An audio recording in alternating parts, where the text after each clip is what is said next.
My husband's children served me with a lawsuit 48 hours after his funeral.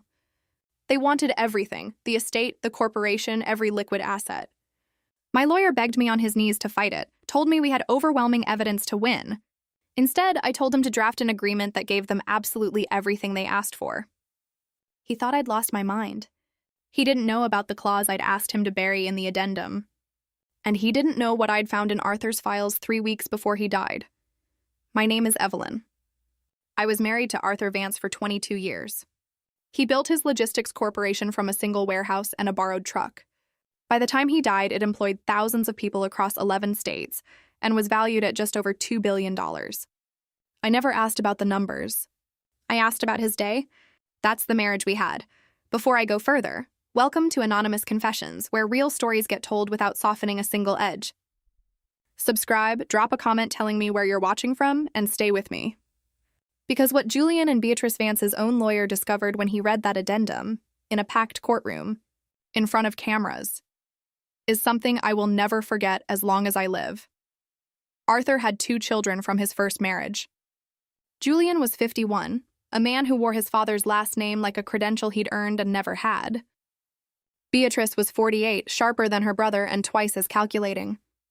They had tolerated my presence for 22 years the way people tolerate a piece of furniture they didn't choose. Politely, mostly, until they needed the room.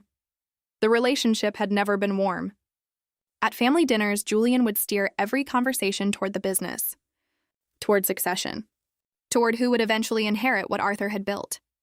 He never said my name. When he needed to reference me in conversation, he said she or Arthur's wife, like both options, tasted equally unpleasant. Beatrice was subtler.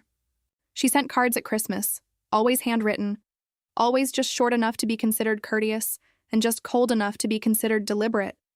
She called me a gold digger exactly once, at a family gathering 4 years into our marriage. Loud enough that 3 people heard it and quiet enough that Arthur didn't. I never told him. Arthur's death was not expected. He was 73, yes, and he had the kind of stubbornness about doctors that men of his generation wore like a badge of self-sufficiency. But he'd had a physical 6 months prior. Everything had looked fine. The heart attack came on a Tuesday evening while he was reading in his study. The room that smelled like old paper and the pipe tobacco he'd given up 15 years ago, but never fully evicted from the walls. I found him at 8:15. He was still in his chair. He looked like he'd fallen asleep. The funeral was on a Friday. Julian and Beatrice sat in the front row. By Sunday morning, I had been served. The lawsuit was comprehensive. Their attorney, Richard Sterling, had clearly been preparing it for some time, possibly while Arthur was still alive. It demanded the immediate forfeiture of the family estate, full control of the Vance Corporation, and every liquid asset associated with Arthur's personal holdings. It was meticulous. It was aggressive. And it was, according to my attorney Marcus, almost certainly winnable on their side. Have you ever sat in a room with someone who has already decided the outcome, already written the ending, and realized the only power you have left is in how you respond? Marcus sat across from me in his office and spread the lawsuit across the table.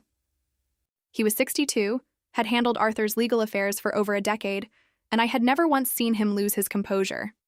He lost it that morning. He told me we had evidence. He told me Arthur's estate planning documents clearly designated my entitlements. He told me Julian and Beatrice's claim rested on shaky legal ground, and he was prepared to dismantle it piece by piece. He told me this was a fight we could win. I listened to all of it. Then I told him what I wanted him to do. Draft an agreement that gives them everything they're asking for. Marcus stared at me for a long time. Long enough that I could hear the traffic outside his window and the low hum of the building's ventilation system. Evelyn, this will leave you with nothing. You understand that? Nothing, I understood. I also understood something Marcus didn't yet, because I hadn't told him. 3 weeks before Arthur died, I had found something in his private files. Not by accident. Arthur had left them where he knew I would look. I told Marcus to start drafting. But I also told him about the clause. What I had found in Arthur's files was a series of internal documents from the Vance Corporation's financial division. Memos, wire transfer records, internal audit flags that had been systematically ignored or overridden. A pattern that, once you saw it, you couldn't unsee. Julian had been skimming the company for 9 years, not carelessly, not recklessly, carefully, methodically. Small enough individual transactions that no single auditor would flag them. Large enough in aggregate to total somewhere north of $40 million, routed through shell companies Julian had established in Delaware and the Cayman Islands. Arthur had not known. Or, more accurately, Arthur had not wanted to know. His son, his name. The man he had spent 30 years building something for. I had spent 2 weeks sitting with what I'd found, trying to decide what to do with it. And then Arthur died. And then the lawsuit arrived. And then I understood that Julian and Beatrice weren't just trying to take Arthur's money. They were trying to take possession of the very evidence of Julian's crimes and bury it under the weight of corporate ownership. They wanted the company. They thought that once they controlled it, they controlled the files. They thought I didn't know what was in those files. They were wrong. I need to pause. Here, because the clause Marcus buried in that addendum is the part of this story that every lawyer who has since heard it describes as one of the most elegant legal traps they have ever seen constructed. If you've ever watched someone walk into something they didn't know was there, subscribe to Anonymous Confessions, leave your own story in the comments, and stay with me. Because what Richard Sterling's face looked like when he read that clause is something the reporters in that courtroom are still writing about. The addendum was 2 pages. On the surface, simple boilerplate. Language about the transition of assets, the assignment of accounts, the standard transfers that accompany a major corporate ownership change. The clause Marcus buried on page 2.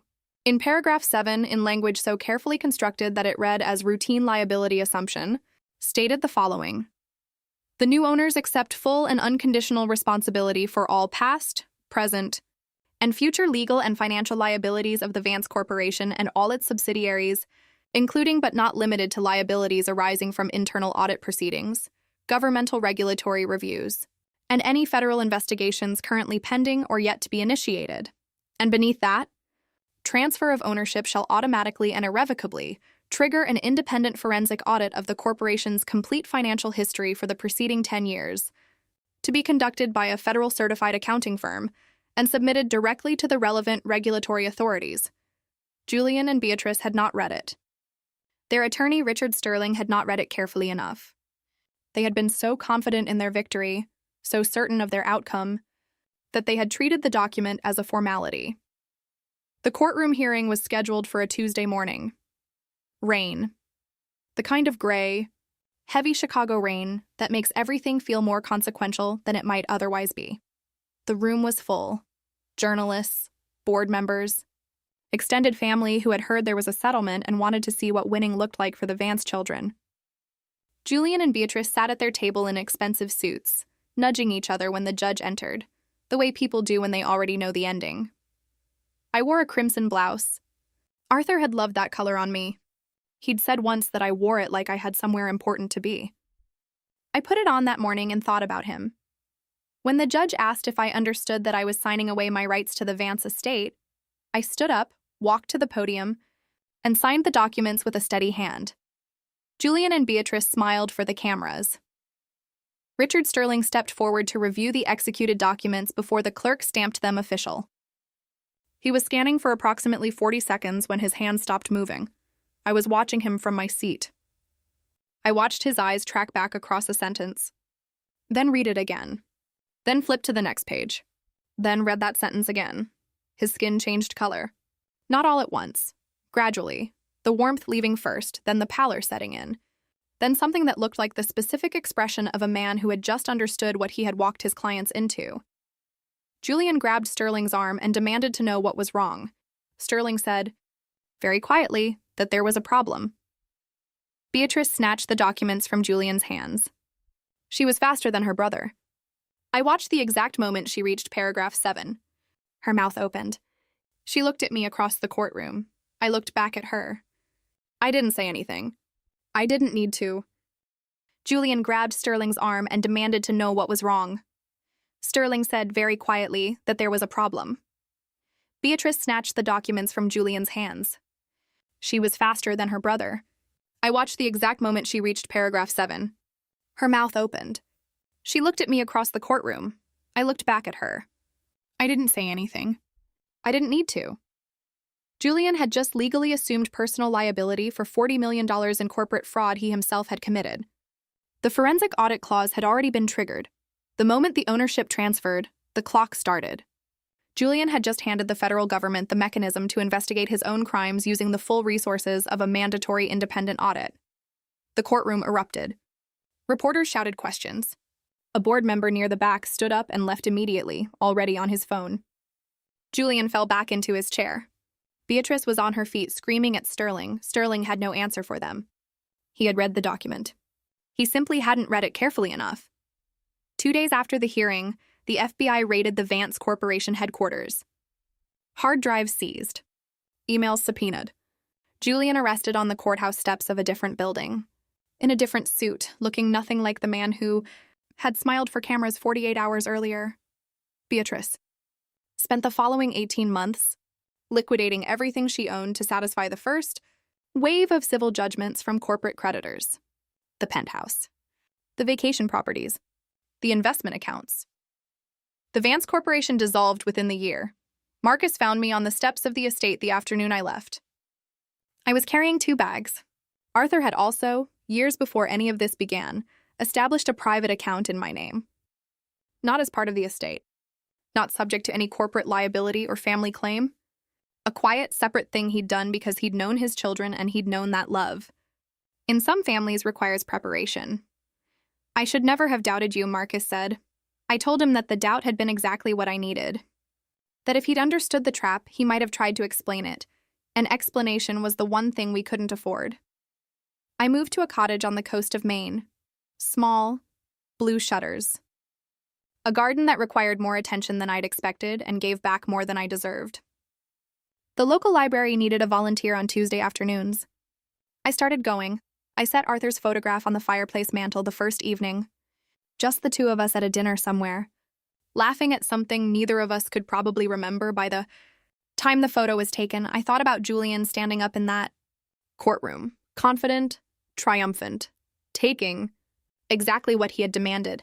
And I thought about what Arthur used to say, that the most dangerous people in any negotiation are the ones who've already decided they've won. Julian had decided he'd won. He'd stopped reading 1 sentence in paragraph. 7 was the difference between winning and losing everything. If this story reached something in you tonight, please share it with someone who needs to hear it. Subscribe to Anonymous Confessions so you never miss a story like this one.